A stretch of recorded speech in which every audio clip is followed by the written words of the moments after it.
Hello, and welcome to the Professor Podcast with Ruth and Claire.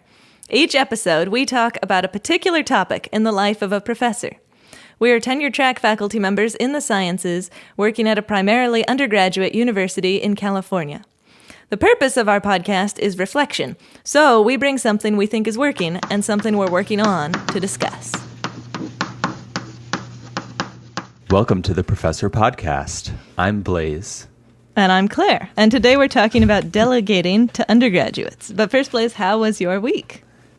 My week was good. I'm enjoying being on the Professor Podcast for the first time. I've listened to every episode, and I'm a super fan. Fantastic. We're so excited that you're on that episode. But I guess what I really want to say is that yesterday was the picnic for my department at work. Ooh. And that was so much fun.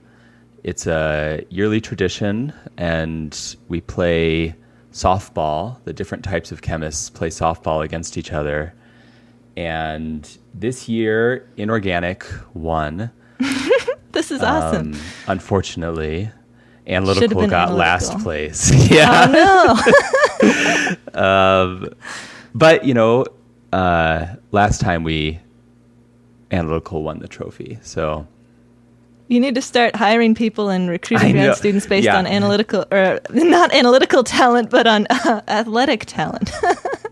Yeah, it is often down to like one really exceptional student who actually, well, if you own a mitt, you're ahead of the crowd.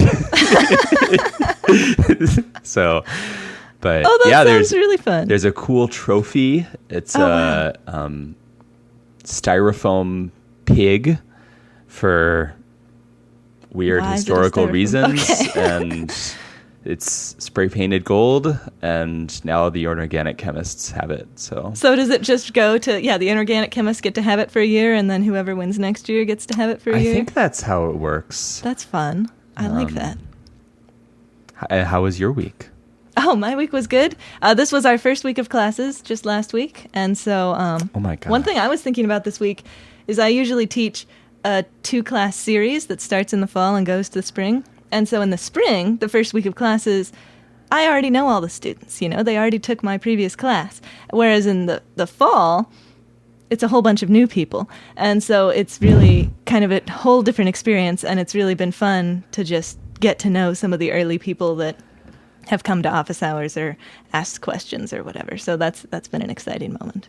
With all the COVID stuff, I'll tell you what, actually meeting the younger members of the department in person is like a revelation. It's like, who are you? Oh, I've been here 3 years. I've literally never seen you in my life. I know. That was also a fun thing about the picnic. That does sound awesome. I'm sure it's going to happen. Like, we're not quite back to full face-to-face where I have office hours in my office yet, but at some point, someone's going to come to my office hours, and I will not recognize them, and they will have taken 2 classes from me. Yeah. Oh, my gosh. Oh, man. That's fun.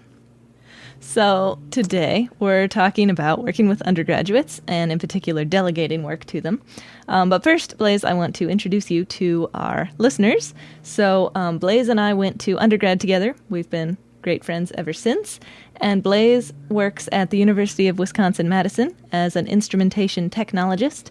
And through that works with lots of people, including undergraduate workers. So Blaise, would you tell us a little bit about what that entails? Sure. So I work for a chemistry department in a very large university, and I'm in primarily research support. So I'm a staff member who works with researchers in the department to solve technical problems. My focus is electronics. Awesome. And I think you have our quote for us today? Yeah, I did. So I really like this person, Mark Horstman, who has a podcast, Manager Tools. So since we're talking about delegation, which is a management thing, I picked one of his quotes. It's all about people. Any hour you spend on people is a better investment than an hour spent on systems, processes, or policies. Great people can overcome average systems. Average people won't live up to great systems. Cool. That is really perfect for delegation. So Mark Horstman, what else other information does he have for us? How do you know about him? Yeah, I don't know that much about him. I came across via the podcast. I know he wrote a lot of books. He's very much one of these business guru types, but he just, the way he thinks about management and careers resonates with me, even though there's a lot of differences, of course, between an academic environment and the more corporate environments that he focuses on. He's very much about being pro-organization. He's very much a fan of the idea that people could organize themselves into hierarchies in order to be effective at getting large things done. And that inspires me personally. Cool. That sounds really interesting. I'll have to look him up. So today, delegating to undergrad workers. So, I really wanted to talk to you about this because I hear so much about what you've been working on and getting really good undergraduate workers in your electronics shop. And so I've really been interested in hearing about that. So what is working for you with delegating to undergraduates? Yeah, I wrote down one word here, which is hiring. I think that's what I'm probably proudest of so far. I guess, there's a lot of relationships undergraduates have with staff or faculty or whatever, and mine is one technically of employment. So we pay them, I think, $10 an hour. But that's funny because that's so below minimum wage here, but I'm sure it's above minimum wage at Wisconsin. Well, yeah, it's or minimum wage at least. I think it's close to university minimum wage. I actually don't know. It's low for the work that they do, in my opinion. But it's one of these things where it's kind of half and half.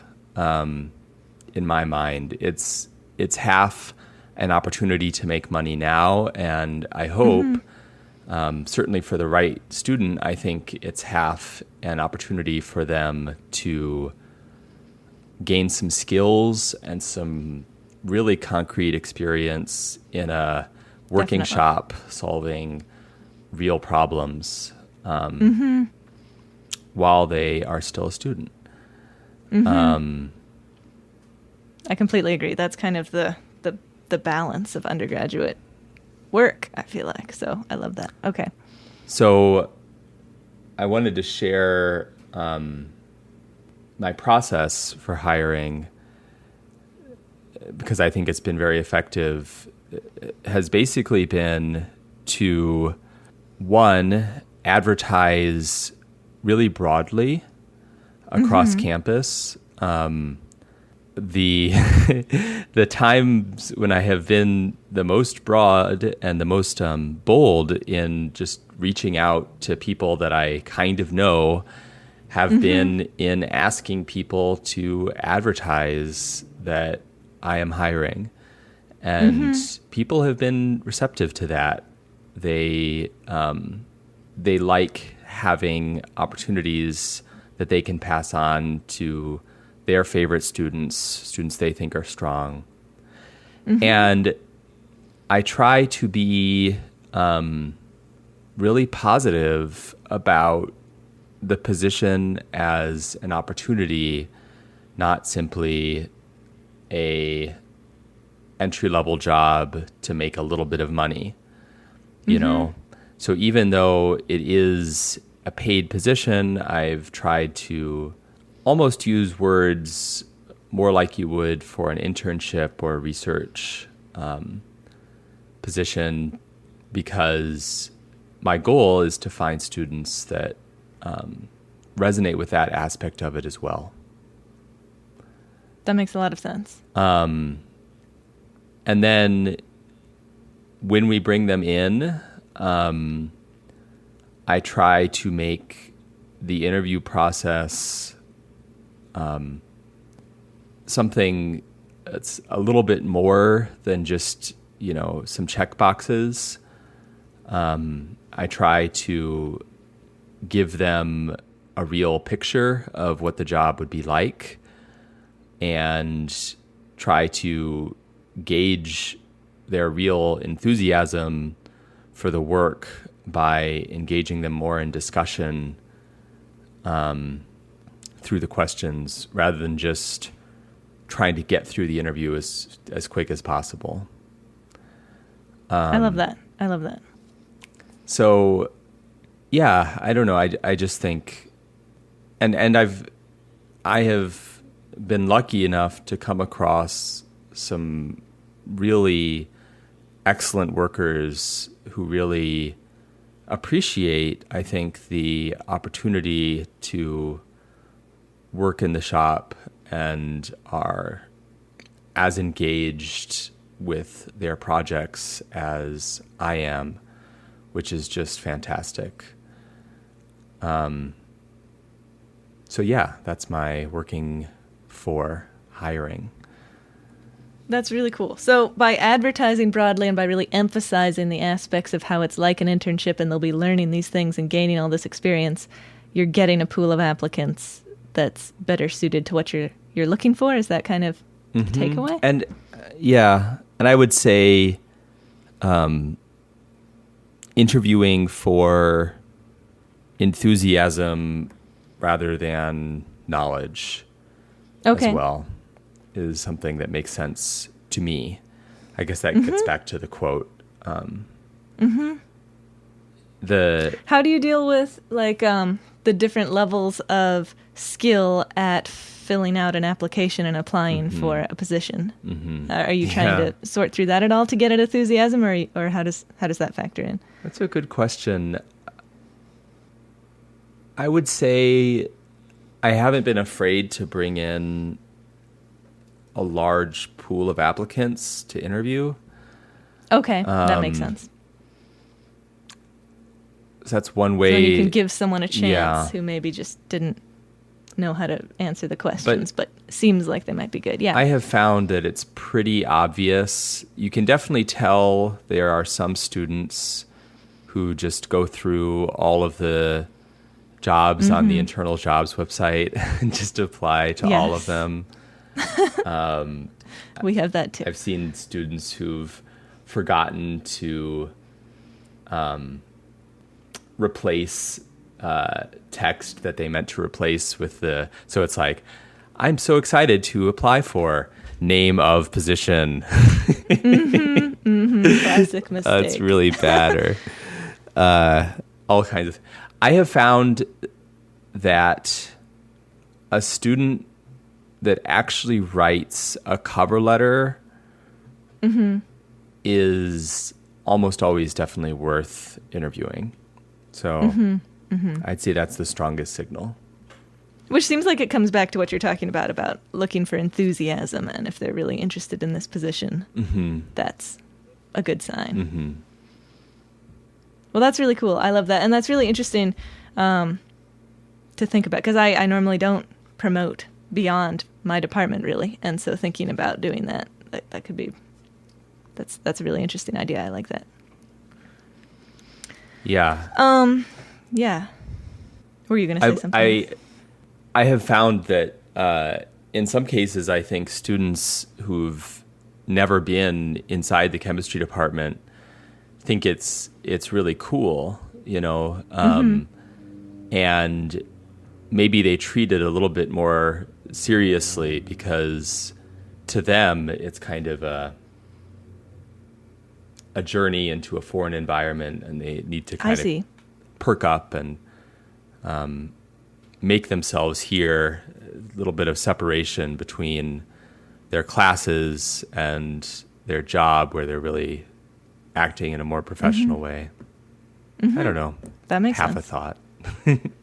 Totally. So for me, I was thinking about delegating to undergraduates, and I was thinking about kind of two categories of students that I delegate to, and one is my research students in my research group, and the other is sometimes we are able to hire student assistants for my laboratory class, and they help prepare, get materials that we need, make solutions, keep our Milky water bottle full so everyone can, they help with preparing for the lab. So kind of two different categories of students. But in both cases, I was thinking that I really love it when we get to a point where I can start delegating kind of higher order things. Like to my research students, I might say, run these samples first, and they know the steps needed to do that. And of course, that means, they've had to build up to be in that position where they do know all the steps. And for my student assistants, it might be that they are comfortable with the routine maintenance of the lab, and now we can, they know to keep the water carboy full, and they know to take out the waste containers, and so now we can focus, they can have ownership over those things, and we can focus on whatever is particular for this week.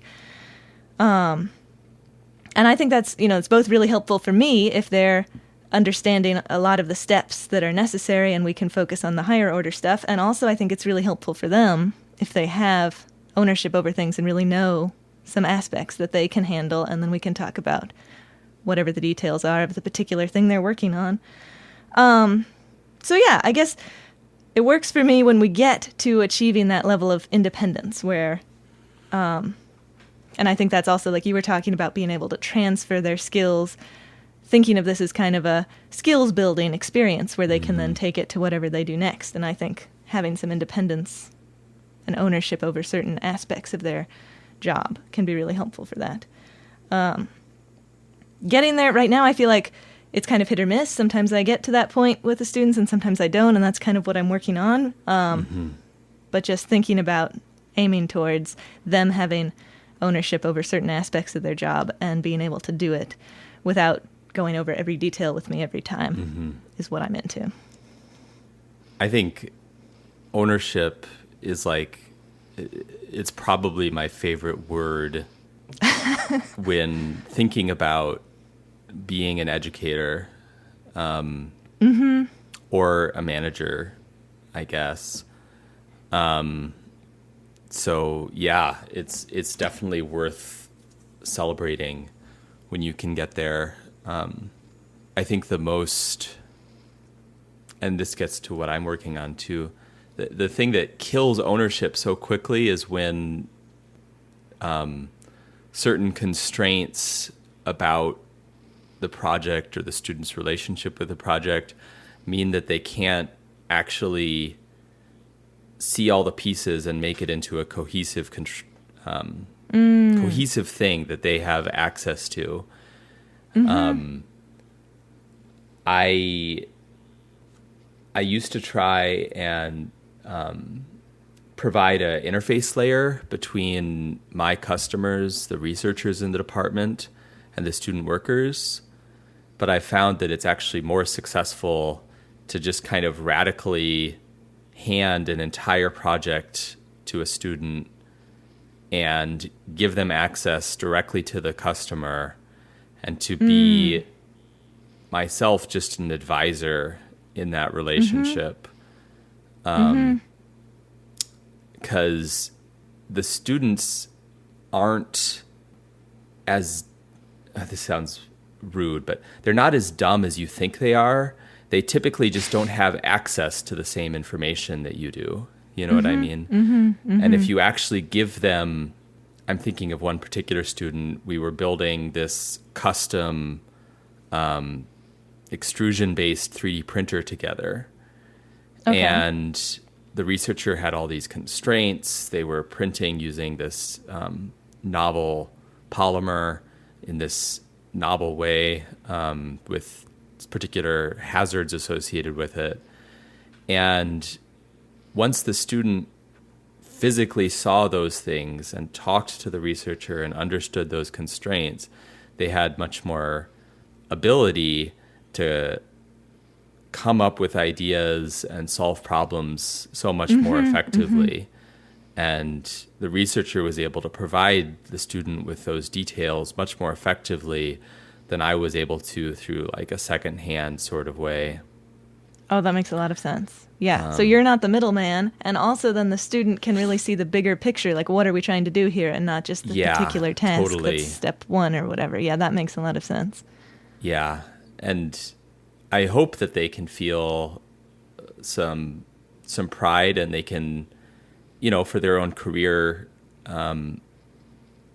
getting the next job, I want them to be able to tell a story about how they saw a problem and tackled it, and complete that narrative. I love it. It's hard. Easy to tell the success stories. We're just trying to make higher percentage of the stories, the success stories, I guess. Sure.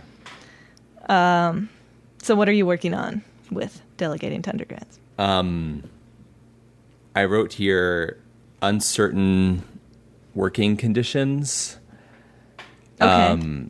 And I think this is partially griping about how much it's sucked over the last 2 years to not be able to see into the future and know what access we will have to our own shops will be next month. Sure. But it's also about the fact that students have, and I think this is just normal for undergraduates, students have so little visibility into their own future work over the timescales that you and I are used to thinking about projects. I'm comfortable starting a project that's going to take me 9 months. I'm very comfortable starting such a project.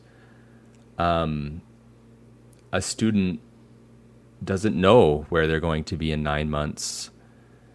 Sure. The semester by semester, and then maybe they'll have something in the summer. Yeah, exactly. I just don't know how to make the work real and empowering enough where that baseline of predictability isn't there. I see. That's what I'm struggling with in particular right now. Yeah. So what I'm hearing is like you might have a student for a semester or two, but the project will take longer than that.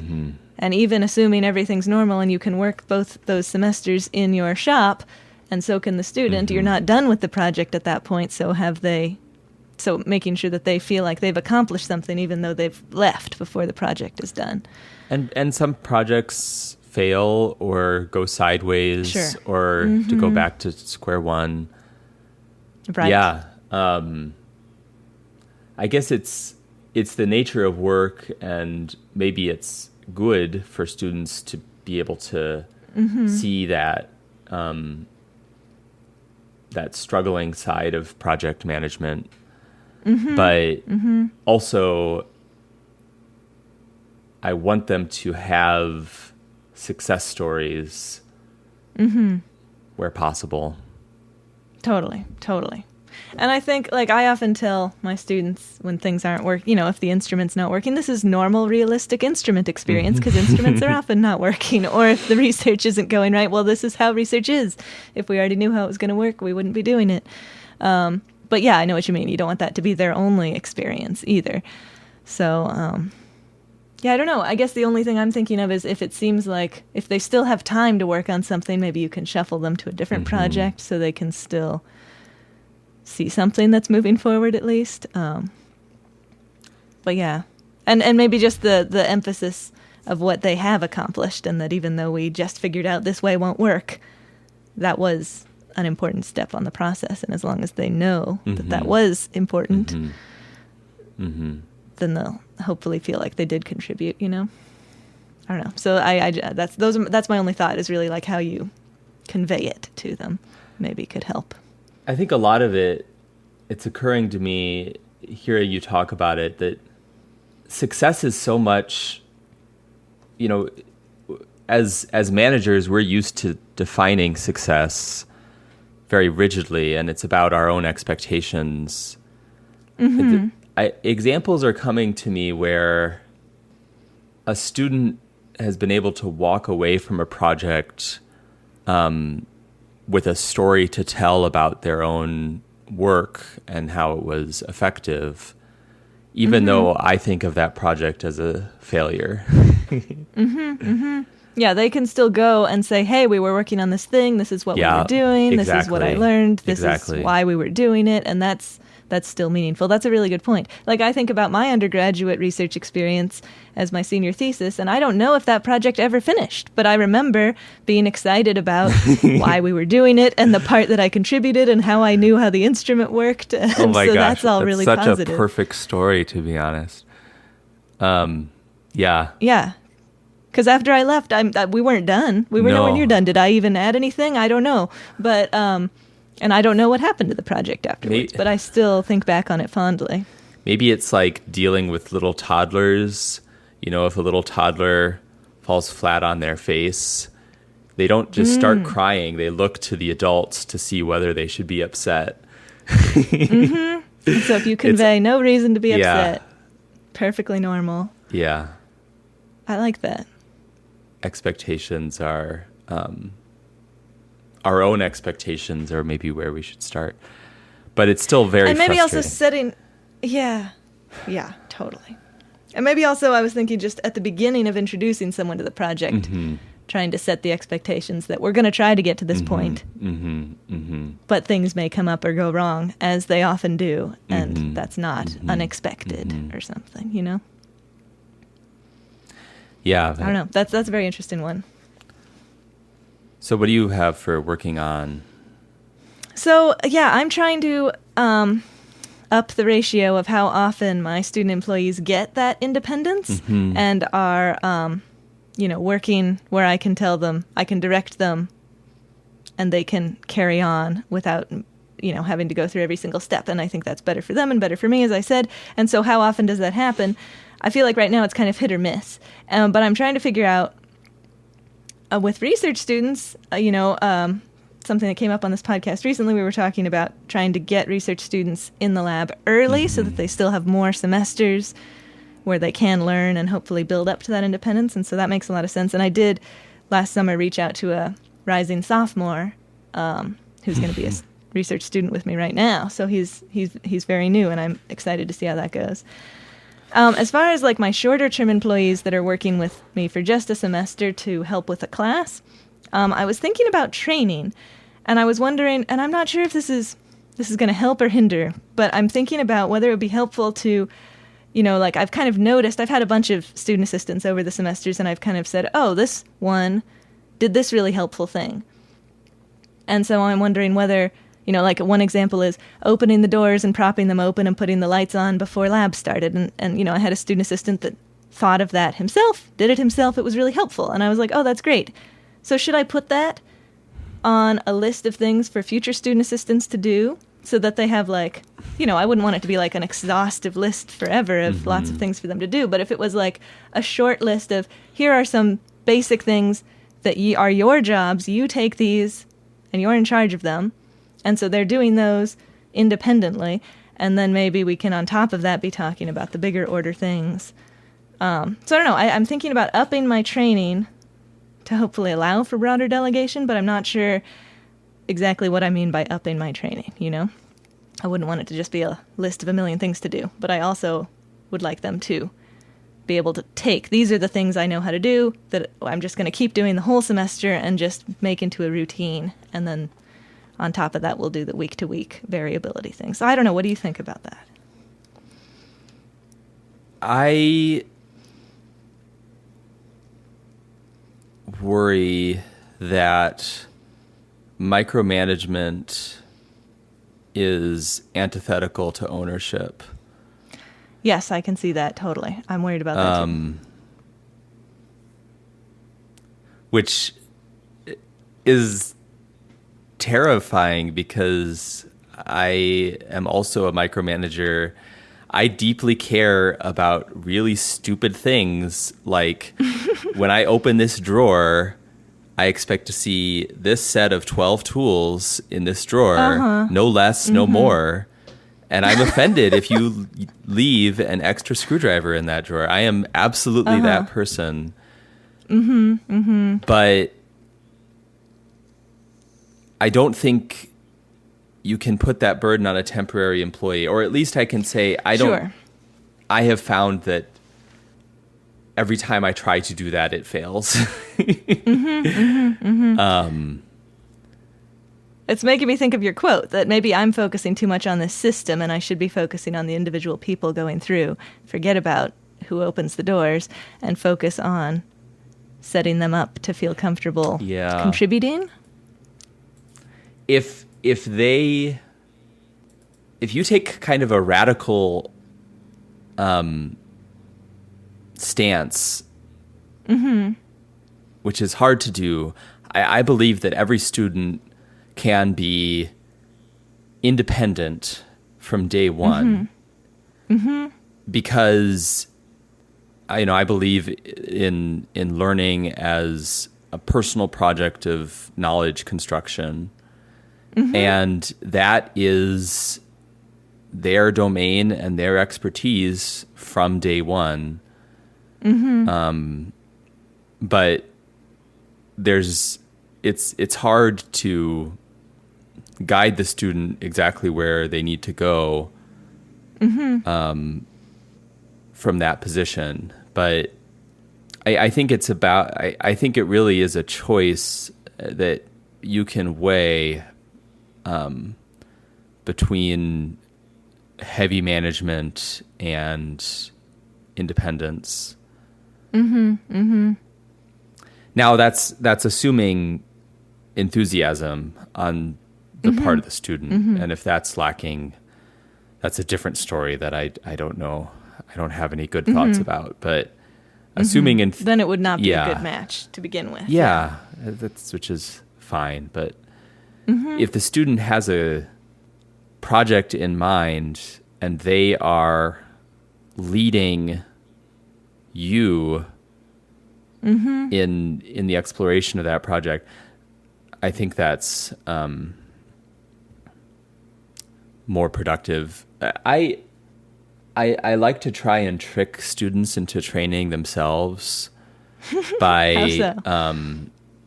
Just giving them a job that I don't really care about necessarily, but will force them to engage with whatever activity that I'd like them to learn. And then just walking away. It's a job I don't care about, so I don't care if they finish it by next Monday or if they succeed at all. So it can truly be a training. So it can be an exploration for them. And if they come back and ask me for help, they're in such a better mindset to actually learn than if I had sat them down and said, here are the 50 relevant parameters of this $1,000 soldering station. Yeah, definitely. I myself could not pay attention to such a lecture, Definitely, yeah. Especially if I didn't have a board in my hands that I cared about soldering. But once they do, suddenly it's real to them, and they're like, yeah, blah, blah, blah. That makes perfect sense. I love that. That's really good. But I wish you luck in your greater probability of success. Thank you. No, I think you're convincing me that it's not about giving more things to do. It's about giving the overarching, this is our goal. Now, have the student figure out how they want to help to that goal. Yeah, I really believe in giving people projects and walking away. I think people respond really well to that. I think that's great. Well, thanks so much for being on this podcast, Blaise. It's been great to talk with you about this. I'm a big fan. It's an honor. Oh, thank you. Thanks so much for joining us on the Professor Podcast with Ruth and Claire. Would you like to hear more episodes with Blaise? Let us know.